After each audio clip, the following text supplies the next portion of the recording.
Hey guys, welcome to another banger of a channel. You know what I mean? Another banger of an episode, same channel, but I don't know what it is. So anyway, check this out. So I've been thinking, right? We should do something big on this channel. I don't know what it is, but I just know it's got to be something about Africa. That's all I know. We've got to push Africa.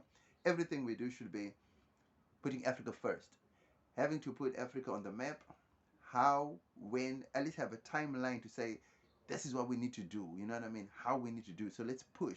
Try to make things online, try to get something online, monetizing, and I don't know. We just try to find creative stuff to do. You know what I mean? And that I don't know, because I always just feel like for some reason Africa's always last, bro. We always last. I don't know why, I don't know how, but we have everything that we need in the country. You know what I mean? On the continent. I don't know why. You know what I mean? So for me, I just feel like there's nothing that America has that we don't have. There's nothing that China has that we don't have. You know what I mean? So why are we always last? Why are we always last? Why are we always last, guys? For me, it's unbelievable. I mean, we got the world at our fingertips. Now we've got technology. We have AI. We have blockchain, crypto. So what is stopping us? We have internet. We have everything. So what is stopping us from propelling forward? You know what I mean? Why are we always in the background like we don't have these things that other people have? So for me, I just feel like it's something that can change. You know what I mean? It's something that we can change, because if we wait for the Americans, for the Chinese, we always gonna be in the last place. You know what I mean? And it's like we're not innovative enough to do our own things. So why wait for those people? That's my whole point, right?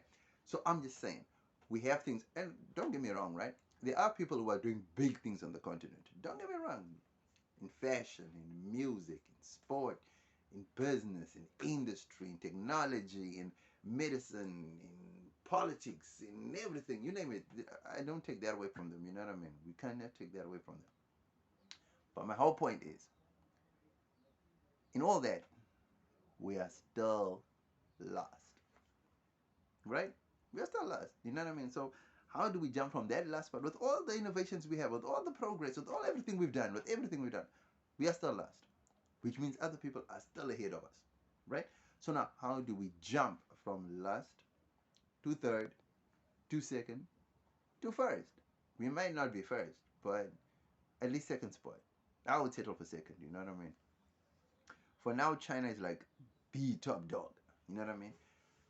And the aim would be to unseat China from that number one spot. At least that's the way I think we should go. You know what I mean? How do we unseat China from the number one spot? Americans have now totally surrendered to China. You know what I mean? They've outsourced everything to China. The only thing they're number one at now, I think, is probably only weaponry and AI. You know what I'm saying? Just those two things. Sport, nah, we're killing the Chinese. Music, we're killing the Americans. You know what I'm saying? So, technologically wise, the Chinese and the Japanese, I think China's in front of that, right? Yeah, China's got that market. So, yeah, China got that market. Africa is on another level. So let's take Africa to another level and see if we can't be that number one champion. I don't know, man. I just feel excited. You know what I mean? It just feels like a new dawn is coming. It feels like China's time is up and Africa's time is now. You know what I mean? And I say now, I don't mean like right now, but like in the next at least 5 years or so. So let's build up to that. So now with podcasting coming up, YouTube blowing up, Forex blowing up, more and more people are getting money somewhere, somehow now. So I think it's a good look for Africa. So I'm thinking we should take advantage of the opportunities we have now. Yes, trial and error, trial and error. That's the only way to move forward. So I'm thinking with all the things we have going for us, we should just build on those things. Maybe I'm wrong, maybe I'm right, but we only know if we try. Holla.